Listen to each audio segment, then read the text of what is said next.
Hey, NAMM 2019. I'm here with Mark of Minarik Guitars. Some of the craziest stuff probably we've seen today, the most artistic definitely. So why don't you tell us a little about Minarik, Mark? We've been around for about 15 years.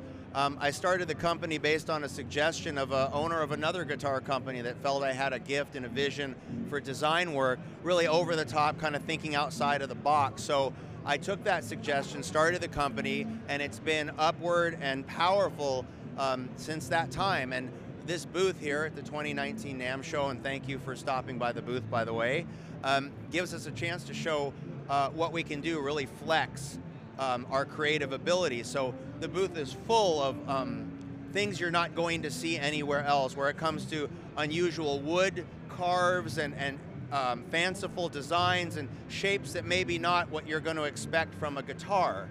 On top of that, inlay work, carving. We have a proclivity for unbelievable inlay work. It's something we're very fond of. So it's an absolute cornucopia of different materials: shells, pearls, woods, reconstituted stones, mammoth ivory.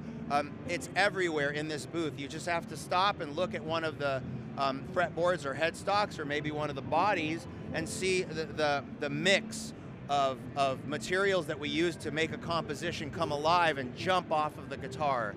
So very enjoyable. We definitely are doing things that are outside the norm. So people that want to be different or maybe think a little different, we usually end up having them at our company at some point. So it's very blessed and just kind of a amazing place to be if you're into musical instruments. So we usually have something for everybody. So are all these like hand designed by you, or there's just like a team that you've gotten over out through the years to kind of have different, anybody who has an idea of what they want, like they join your team and you kind of make it happen? Or is it all something that's just kind of you have the idea and just kind of goes from there? Well, the way it works, I design everything here, okay? But I got the best people in the world that I could find to do each step of the custom guitar building. So we have somebody doing the woodwork, then we have somebody doing the inlay work, then we have someone doing the paint, and then we have someone doing the frets, electronics, and final fit and finish. And we have the best people in the world working on these. So every level of these guitars is the finest possible person obtainable to do it. And that's how you get a world-class instrument. So, but as far as the design stuff, everything is from up here. It's all my fault. So I'm responsible for this, and it's been a real blessing to do, for sure. But you have to have a good team. Okay, if you want to be bigger than just somebody making a couple guitars a year, you have to have a support team. You've got to have a base of a craftsman on every level, all the ones that I had mentioned, to bring it to life. And we have so much at this booth of over the top. You can see that we have a really great team, really gifted people, and boy, is it fun to work with a team like that. It's like Toys R Us every single day to be able to do these kinds of guitars, you know, versus cookie cutter, same thing, same thing, same thing. We've got, you know, rainbow sherbet ice cream every day. It's just the best. So that's how it sets up here at the company. Hopefully that'll give you some insight on how that works. And obviously, given the grand uniqueness of these guitars, do you guys go through any type of like store or retailer, or is it all like just come orders directly through you and it's kind of like an online shipping thing, or is it like a store that you have where you're based out of? We're a manufacturer, so we have retailers that sell our products for us, music stores, things, brick and mortar storefronts you'd have in your town.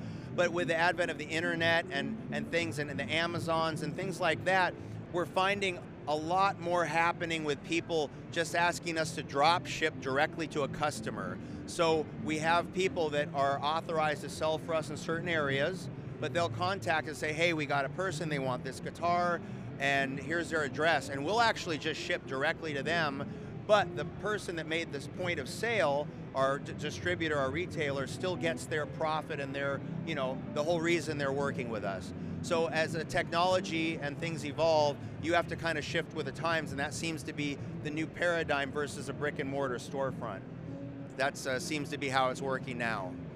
And is each guitar, like, is it one of a kind type of deal, or do you have like models that you'll sell like lines? Is that more? We have both. We have a super custom series that are completely handmade. Not one is the same. Then we have a mass production line, and what we do is we take the most popular super custom we have, and we bring it and we move it and we standardize a few items on it that everyone seems to like, and we make it mass production, which brings the price down into the hundreds instead of the thousands or tens of thousands.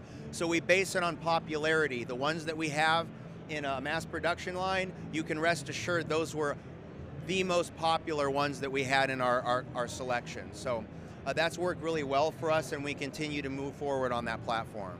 You're saying you have some guitars that are like, you could get it the same price as you would like any other like high quality guitar. They could get something here that's a lot more unique and a lot more expressive of their own artistic feelings. Absolutely. I would say the range in this booth would be anywhere from the $600 to $700 range, and I think the two most expensive ones we have here today are $25,000 each. The two acoustics, the Alice in Wonderland and the Lita and the Swan. And so there's a big range, but the range of the mass production, again, into the low 1,000 to 100 range, and the super customs, I mean, it's almost unlimited. You can attach gems, jewels. I mean, you could drive the price $100,000, $200,000 guitars. If someone said, make me $1 million guitar, I could do it, and I could justify it. Just let me at it. But, you know, of course, everybody has a certain budget for things they want to do. So as of right now, I think the most expensive one we sold so far in the country was $50,000.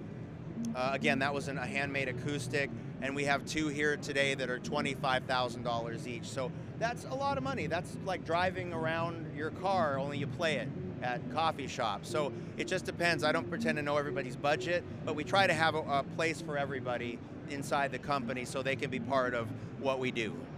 Right on. So I'd like to actually bring to attention the Alice in Wonderland guitar that you were talking about. There's so much detail to it. Was there a specific reason? Does Alice in Wonderland hold like a special significance to you, or you just kind of, you saw the opportunity to just really get creative with this particular guitar?